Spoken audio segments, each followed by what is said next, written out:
Hey everyone, it's Editing Truth back in the editing booth. My summer of Manga 2023 continues into fall. Coming up here is a batch of manga that I finished in early 2023. It's going to be the first of 2 parts. I am currently using my full power level to get this editing done, and I wanted to release this episode close to Halloween because these are some of the spooky things that I read this year. Anyway, I'm still not quite halfway done editing this recap, so there will be much more to come in the coming days. Stay tuned. Another great series I have been reading, and I did mention this in the previous video, it's PTSD Radio. I now own every volume of this series that currently exists. It goes up to 3 volumes. And I want to say, first of all, I absolutely love this series. I think it works so well. It is such an effective horror series. I only talked about it, I'm sure, briefly in my last video, but it has so much to do with just like guttural, instinctive, primal fears of just things that are lurking in the dark, or things that are just outside your field of vision that you swear you saw, but that seem to disappear as soon as you try to look at them. It's so good at touching those fears, those kind of things where, like, you know, when you're 5 years old, sleeping alone in your room in the dark, and every single little shadow looks like a different kind of horrifying monster. It is so great at dragging you back down into those just deep-rooted, instinctive fears. And I don't know if I ever touched on this when I first talked about PTSD Radio, but a great, like, unexpected sort of enhancement to the horror, which you'll only get if you're reading the physical volumes. If you're reading this, like, digitally, then you're gonna totally miss out on this experience, but as I'm sitting there, like, reading Volume 2, you know, I should mention, if you weren't aware, the front cover is textured. You can kind of see how it catches the light. Every little, like, element on this cover has a texture to it. And so as you're sitting there immersed in this volume, you will feel your hands just kind of brushing up against what you know to be, like, malformed lips and teeth on the cover, and it just, like, gives you that whole new sense of just shivers going up your spine as you're reading these, like, creepy stories. I made the mistake recently of looking at my anime list to see what people think of PTSD Radio, and it is way too underrated on that site. There are over 10,000 manga currently higher rated than PTSD Radio, and that's a fucking crime. This series, in my opinion, is comparable to Junji Ito at his best. I would put this up there with the likes of Uzumaki. And what's great about this series too is it doesn't fall into the usual, like, comical trappings that Junji Ito likes to fall into. Let's be honest, Uzumaki is fantastic. I love it. It got a little wacky at the end when you have, like, people flying around in tornadoes and, like, all sorts of people turning into snails. Just wacky stuff like that. It took me out of the horror, and that's kind of a running theme in a lot of Junji Ito stories in my experience. Just kind of that tonal dissonance you sometimes get with him. I did not get that with PTSD Radio. In fact, I had the opposite experience. Because here's the thing. Probably a big reason that PTSD Radio does not have great ratings online is that this is, in a sense, an unfinished series. It doesn't really conclude as you might expect it to. And the reason for that, this actually gets detailed in the third volume, is that events in the manga started to sort of manifest into the artist's real life. And he goes into a lot of detail about those experiences in this third volume. It sort of gets these chapters that are biographical chapters rather than just fictional chapters. And I could see how it would be easy as an outsider to say, like, oh, well, the artist just got spooked by some coincidences in his real life, and so he, crapped out and decided to stop making the manga, and so now it's unfinished. But in my perspective, the fact that it started to manifest into his real life, regardless of whether you believe there's any real connection to it, it only enhances the story even more. It starts to make you believe that, even if this was just a series of coincidences, maybe this kind of, cursed event could really happen to somebody in their real life. Even if you are, completely skeptical of, curses and the supernatural, as honestly I am, I still believe 100% in this artist's fear and anxiety. And in the end, it doesn't matter if I believe whether these things really happened or whether there was any actual connection between the events of the manga and the events of his real life.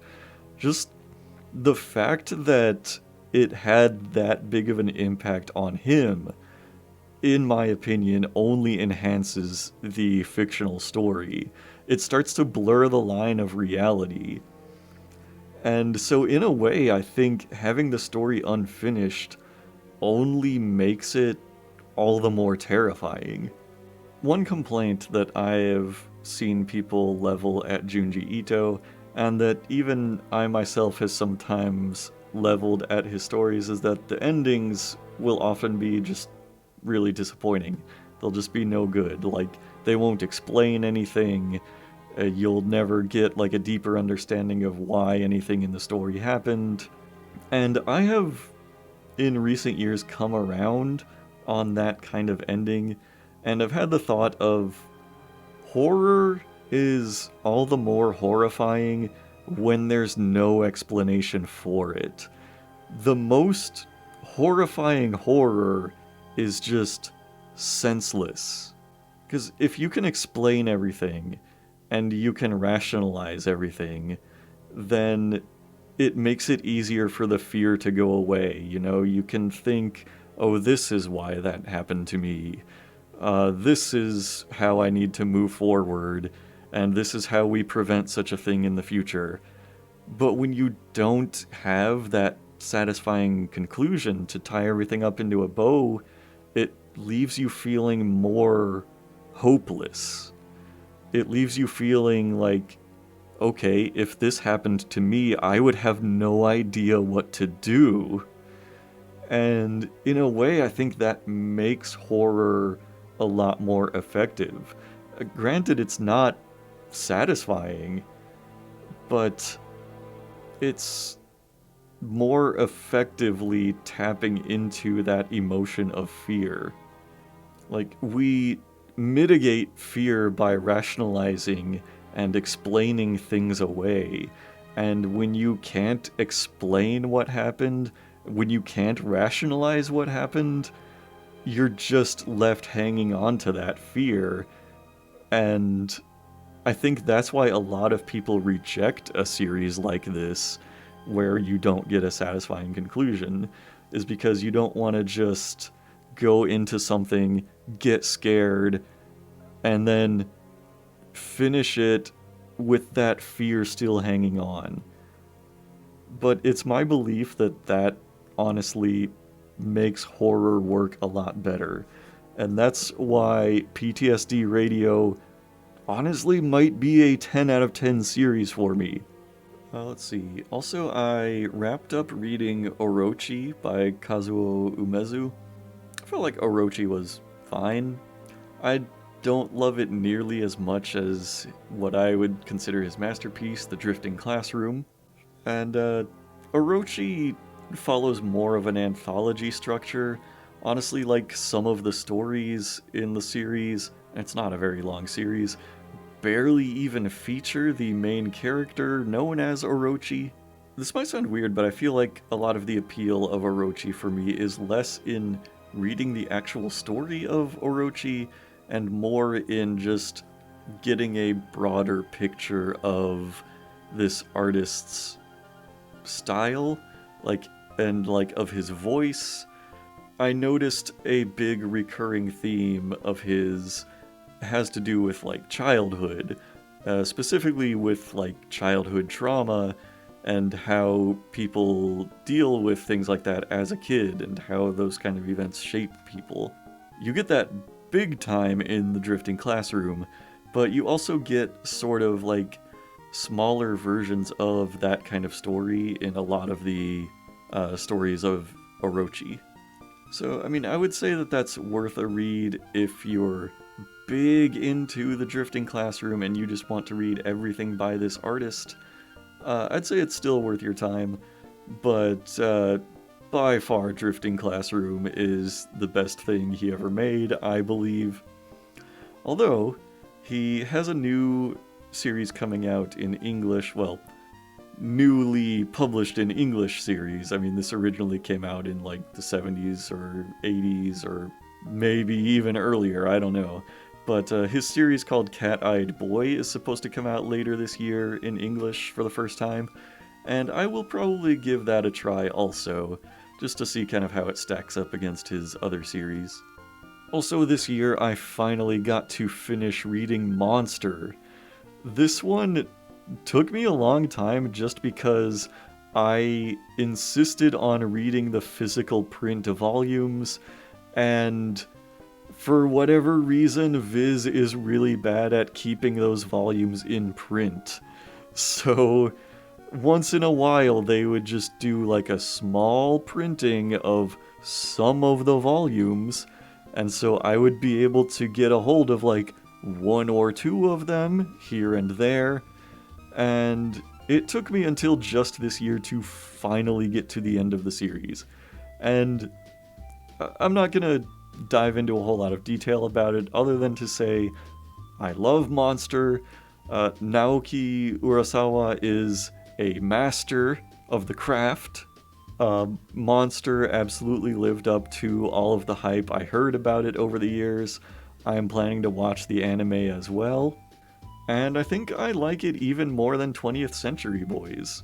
I want to be honest, I think 20th Century Boys kind of got a little too lost in the plot twists, and it kind of kept trying to throw more and more plot twists at you as the series went on, all the way up to the end.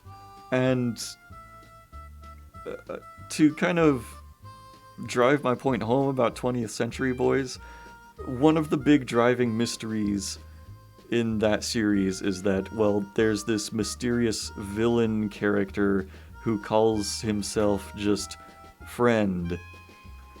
And the big mystery is, this friend was apparently a friend or classmate of the main characters when they were kids. And you're kind of trying to figure out, which character was it who grew up to be this mysterious villain? And the twists and turns related to his identity were so relentless that even though I've read that entire series, I could not tell you which character actually turned out to be the friend. I think, when it was finally revealed to me, I was just kind of who was that? And then there was another twist reveal, it actually wasn't that character, it was actually this other character, and I was like, who? Monster does not collapse under its own weight in that way. It just continues being consistently good throughout. Even by the final volume, it had this climactic final showdown that was on a larger scale than I expected it to be at all. So yeah, like I said, I'm not going to go into too much detail, but if you really want just a great mystery thriller manga series that's very grounded in reality, has some really great characters, and just really, like, clean, just crisp artwork, absolutely get into Monster. I wholeheartedly recommend it. A very special thanks to everyone who is financially supporting the channel these days. I no longer qualify for YouTube monetization, so your support at this time means the world to me. Hope you had a very spooky October. And now I'm going to turn it over to Charlie, who is going to make a spooky suggestion of his own.